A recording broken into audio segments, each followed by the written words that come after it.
Pada hari Ahad 27 Jun 1976, mesyuarat mingguan Kabinet Israel telah terganggu apabila Ketua Staf Perdana Menteri Eli Mizrahi menyerahkan satu nota kepada Perdana Menteri Rabin dengan satu mesej yang dramatik. Pada sekitar jam 12.30, berita pertama mengenai rampasan kapal terbang diterima. Perdana Menteri memberi taklimat kepada Kabinet. Apa yang berlaku pada saat-saat itu akan menyebabkan Israel berada dalam keadaan huru-hara yang tidak pernah berlaku sebelum ini dan membawa kepada satu operasi yang luar biasa, kira-kira 3,500 km jauhnya. Israel dengan cepat menyedari bahawa penerbangan Air France 139 dalam perjalanan dari Tel Aviv ke Paris telah dirampas dan kini sedang terbang ke lapangan terbang Benghazi di Libya. Pihak berkuasa Israel terus berada dalam keadaan berjaga-jaga dan cuba mengumpul maklumat terperinci. Dalam rakaman langka satu panggilan telefon daripada Eli Mizrahi, Ketua Staf kepada Perdana Menteri Rabin, anda boleh dengar Rabin sendiri menerima berita mengenai rampasan itu. Hello? Izzat, jadi sekarang kita ada laporan dari Reuters bahawa badan yang bertanggungjawab ialah Barisan Popular untuk Pembebasan Palestin yang diketuai oleh George Habash. Mereka telah mengaku bertanggungjawab atas penculikan itu. Saya tanya apa yang berlaku di Benghazi, saya tahu. Dari Benghazi, kita tidak ada sebarang maklumat. Sebaik saja ada apa-apa, saya akan maklumkan kepada awak. Mari. Dan dalam satu panggilan lain, mereka membincangkan mesej awal kepada dunia di rumah mereka ke pejabat. Seperti yang kami maklumkan kepada kerajaan, kami melihat pejabat Zoher kerana kami, kerajaan Perancis, bertanggungjawab terhadap nasib semua yang terlibat. Seminggu lagi akan berlalu sebelum komando Israel menjejakkan kaki di tanah Uganda. Tetapi pada masa ini, Israel sibuk dengan diplomasi sehinggalah ia gagal dengan teruk. Ketua Staf untuk rekod. Persoalannya ialah sama ada ia dengan keizinan pihak Uganda. Jawapan yang diterima menganggarkan bahawa Kenya tidak akan bekerjasama dalam hal ini kecuali pihak Uganda bersetuju.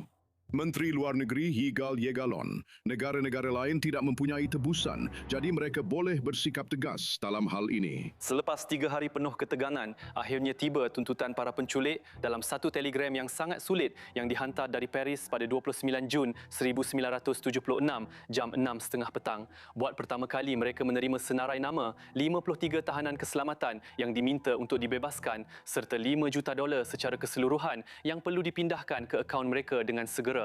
Mungkin sebagai wang tebusan, mungkin sebagai perlindungan dan mungkin juga sebagai motivasi untuk melakukan serangan tambahan. Di sinilah bermulanya dilema Israel. Dalam satu telegram yang dihantar kepada duta-duta ke Perancis dan Washington, dinyatakan bahawa Perancis bertanggungjawab terhadap nasib para tebusan di Entebbe. Satu telegram lain menyatakan bahawa Bonn dan Paris mahu membentuk pendirian bersama.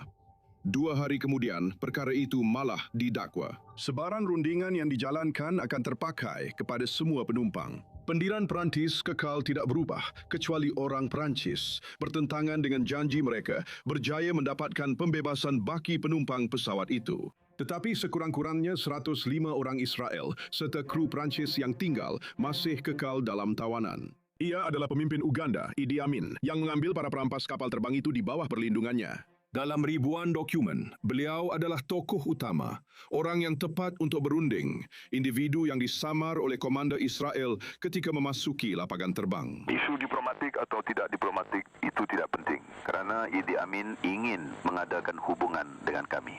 Saya tidak mahu berjanji bahawa tidak. Tetapi beliau juga dianggap sebagai seorang antisemit utama.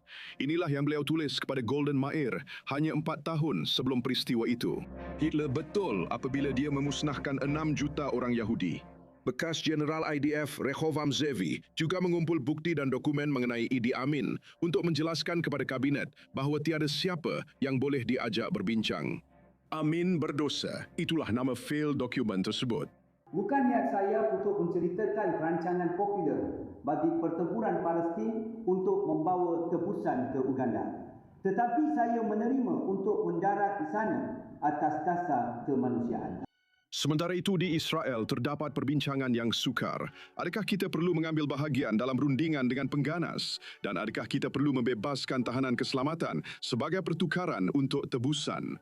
Satu dilema yang akan terus dipikul para pemimpin Israel selama beberapa dekad ke hadapan. Di antara puluhan ribu dokumen operasi NTB yang sampai ke sini ke Arsip Negara, kita juga boleh melihat perbincangan yang paling terhad detik-detik sebelum keputusan dibuat untuk melaksanakan rancangan yang mungkin paling berani ketika itu, 3,500 km dari Israel untuk membebaskan tebusan Israel. Beginilah Ketua Staf menerangkan butiran rancangan itu. Kita datang dengan 4 pesawat pada selang masa tertentu, kata Ketua Staf. Komander skuadron yang mengetuai misi itu tiba di Tasik dan berpusing ke barat. Rabin menghentikannya dan bertanya, adakah kamu pernah ke sana sebelum ini? Ya, berpusing ke barat dan mendarat. Ini adalah pasukan utama yang tugasnya sampai kepada tebusan secepat mungkin. Kuti Adam, Timbalan Ketua Staf, menghubungi saya dan memberi amaran. Sediakan satu kumpulan askar. Kamu akan dibawa dan datang segera ke markas besar di Kiryah. Tetapi pada peringkat ini, tiada maklumat risikan, tiada pemahaman, tiada perancangan. Dia hanya meletakkan tanggungjawab itu kepada kami. Kami bertanya bila mereka merancang, dia berkata, dalam masa 24 jam kita akan terbang jika ada operasi. Saya tanya, tentang apa ini? Dia kata, saya pun belum tahu. Saya ada globe di pejabat, dulu ada globe, kamu tahu? Mari kita cari NTB di Uganda. Kita akan lakukan apa yang perlu, kita akan bebaskan mereka. Kita juga adalah unit yang melawan keganasan. Semasa latihan dan prosedur pertempuran, kami menerima jemputan hanya untuk para komander. Dan Shomron, Matan Vilnai, saya sendiri dan Yoni Netanyahu untuk menghadiri mesyuarat kabinet yang perlu membuat keputusan mengenai operasi tersebut. Saya tidak pernah menghadiri mesyuarat kabinet, saya akui. Tetapi Rabin berkata, saya mahu semua menteri yang membuat keputusan dapat bertanya apa sahaja kepada komander tentera untuk melihat sama ada mereka yakin operasi ini boleh dilaksanakan. Dan begitulah keadaannya. Operasi ini yang akan dikenang selama-lamanya sebagai operasi yang melambangkan keberanian Yahudi telah menjadi sebahagian daripada pantheon peperangan moden. Ia adalah operasi yang patut dipelajari dan sentiasa menjadi sumber inspirasi untuk perjuangan dan kecemerlangan.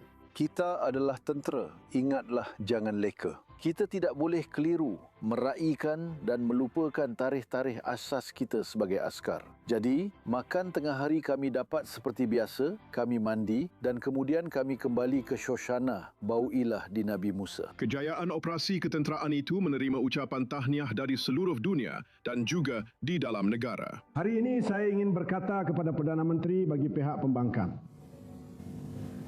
Pandangan kita berbeza di Dewan Bebas ini. Pasti akan ada perdebatan antara kita yang asas, serius, mungkin juga sengit.